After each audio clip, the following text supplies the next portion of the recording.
ሰሜን ኮሪያ በምስራቃዊ የባህር ዳርቻው አቅጣጫ ወደሚገኘው የውሃ አካል አዲስ የባሊስቲክ ሚሳኤል መተኮሷ የደቡብ ኮሪያን የጦር ኃይል ጠቅላይ ኤታማዦር ሹምና የተለያዩ የዜና ምንጮች አረጋግጠዋል። በሐሙስ ጠዋት የተካሄደው ይህ ሙከራ በባህር ውስጥ የወደቀም ሲሆን በጃፓን ግዛት ላይ ምንም አይነት ጉዳት ወይም ተጽዕኖ አላደረሰም።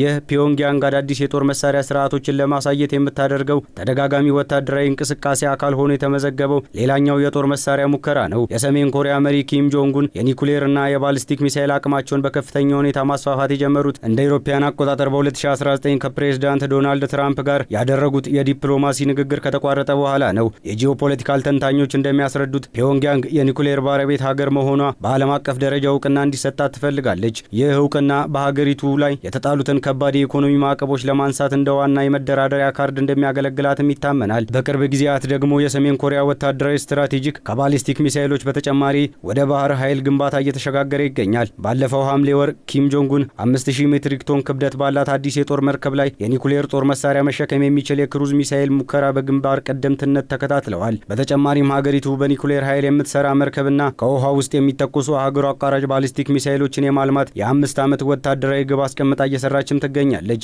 በሌላ በኩል ፒዮንግያንግ ከክሬምሊን ጋር ያላትን ዲፕሎማሲያዊና ወታደራዊ ቁርኝት እጅግ አጠናክራለች። ሰሜን ኮሪያ በዩክሬን ላይ ለሚካሄደው ጦርነት የሚሆን መደበኛ የጦር መሳሪያና ወታደሮችን ለሩሲያ በማቅረብ ላይ ትገኛለች የተባለም ሲሆን የዩክሬን የውጭ ጉዳይ ሚኒስትር በዚህ ምክንያት በሩሲያ ውስጥ የሚሰማሩ የሰሜን ኮሪያ የሚሳኤል ክፍሎች ወዲያውኑ ህጋዊና የጦር ዓላማ እንዲሆኑ ማስጠንቅቋል። በፒዮንግያንግ ላይ የጠነከረ ማዕቀብ እንዲጣልም ጥሪ አቅርቧል። የጦር ወንጀል ጥናት ተቋም ሪፖርት እንደሚጠቁመው ሰሜን ኮሪያ ከ100 በላይ ባሊስቲክ ሚሳኤሎችንና ልዩ የሚሳኤል ኃይል ለሩሲያ ያበረከተች ሲሆን ይህም ሞስኮ የራሷን ክምችት ሳትጨርስ በዩክሬን ላይ የምታደርገው የሚሳኤልን ጥቃት አጠናክራ እንድትቀጥል ያስችላታል። የሰሜን ኮሪያ የባህር ኃይል ማዘመንና በኒኩሌር ኃይል የሚሰሩ ሰርጓጅ መርከቦችን ማልማት በምስራቅ እስያና በፓሲፊክ ቀጠና ያለውን የደህንነት ሚዛን በከፍተኛ ሁኔታ እየቀየረ ይገኛል። ቀደም ሲል የሀገሪቱ ወታደራዊ ስትራቴጂ በየብስ ላይ በተተከሉ ባሊስቲክ ሚሳኤሎች ላይ ብቻ የተመሰረተ የነበረ ቢሆንም አሁን ግን ትኩረቱ ወደ ባህር ኃይል ማዞሯ በቀጠናው ሀገራትና በአሜሪካ ላይ አዲስ ወታደራዊ ስጋትን ደቅኗል።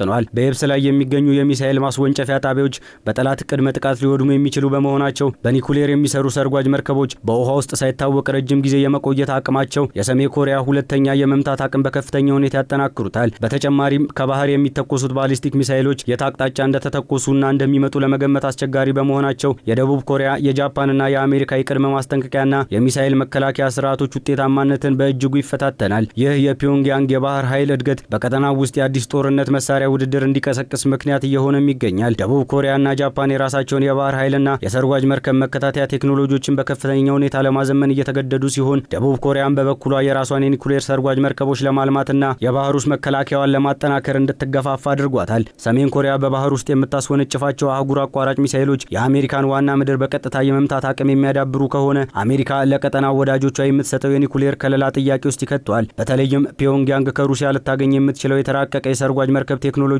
ይህንን ስጋት የበለጠ በማፋጠኑ በምስራቅ እስያ ያለውን የኃይል ሚዛን ለረጅም ጊዜ የሚያወዛግብ አዲስ የጂኦፖለቲካል ምዕራፍ ከፍቷል። ደቡብ ኮሪያና አሜሪካ የሰሜን ኮሪያን በባህር ኃይልና የሰርጓጅ መርከብ ስጋት ለመመከት ዘመናዊና የተቀዳጀ የመከላከያ ስትራቴጂ ይከታተላሉ። ሁለቱ ሀገራት የፒዮንግያንግን የውሃ ውስጥ ስጋት ለመቀነስ በዋናነት የሰርጓጅ መርከቦችን ፍለጋና ማጥቃት አጠናክረውም ቀጥለዋል። በእነዚህም ልምምዶች ላይ የአሜሪካን የኒኩሌር ኃይል የሚጠቀሙ ሰርጓጅ መርከቦችና አውሮፕላን ተሸካሚ መርከቦች በደቡብ ኮሪያ አጥፊ መርከቦች ጋር በመሆን የውሃ ውስጥ ድምፅን የማደንና የመከታተል ብቃትን ያሳድጋሉ። ከወታደራዊ ልምምዶች ባሻገር ሁለቱ ሀገራት የጋራ የመረጃ ልውውጥና የቅድመ ማስጠንቀቂያ ስርዓትንም አዘመነዋል። በባህር ስር የተዘረጉ የድምፅ መከታተያ መሳሪያዎች፣ የባህር ላይ ቅኝት አውሮፕላኖች እና የሳተላይት መረጃ በማቀዳጀት የሰሜን ኮሪያን ሰርጓጅ መርከቦች ከወደብ ሲወጡ አቅጣጫቸውን በቀጥታ ይከታተላሉ። በተጨማሪም ጃፓንን ያካተተ ሶስትዮሽ የባህር ኃይል ትብብር በመፍጠር በመረጃ ልውውጥ ላይ የሚታዩ ክፍተቶችን ደፍነውታል። አሜሪካ በዋሽንግተን ዲሲ ስምምነት መሰረት ለደቡብ ኮሪያ የምትሰጠው የኒኩሌር ከለላ በተግባር ለማሳየት የኒኩሌር ሚሳኤል ተሸካሚ ሰርጓጅ መርከቦችን በደቡብ ኮሪያ ይፋ አድርጋለች። በሌላ በኩል አሜሪካ በዋሽንግተን ስምምነት መሰረት ለደቡብ ኮሪያ የምትሰጠው የኒኩሌር ከለላ በተግባር ለማሳየት የኒኩሌር ሚሳኤል ተሸካሚ ሰርጓጅ መርከቦችን በደቡብ ኮሪያ የወደብ ከተሞች እንዲያርፉ ታደርጋለች። ይህ ስትራቴጂካዊ እርምጃ ሰሜን ኮሪያ ከባህር ስር አደገኛ ጥቃት ብታሰነዝር እንኳን የደቡብ ኮሪያ ጦር በበኩሉ የሰሜን ኮሪያ ሰርጓጅ መርከቦችን የኒኩሌር ወይም የባሊስቲክ ሚሳኤሎችን ከማስወንጨፋቸው በፊት ቀድሞ በመምታት የማክሸፍ ስትራቴጂውን ከባህር ኃይል ጋር አስተሳስሮ በመተግበር ላይ ይገኛል። በአጠቃላይ የደቡብ ኮሪያና የአሜሪካ የጋራ ምላሽ የሰሜን ኮሪያን የባህር ኃይል እንቅስቃሴ በቅርበት ከመከታተል አልፎ የውሃ ውስጥ ሚሳኤል ማስወንጨፍ አቅሟን ዋጋ ለማሳጣትና በቀጠናው ያለውን ወታደራዊ የበላይነት ለማስጠበቅ የታለመ አጠቃላይ የደህንነት ከለላ ነው።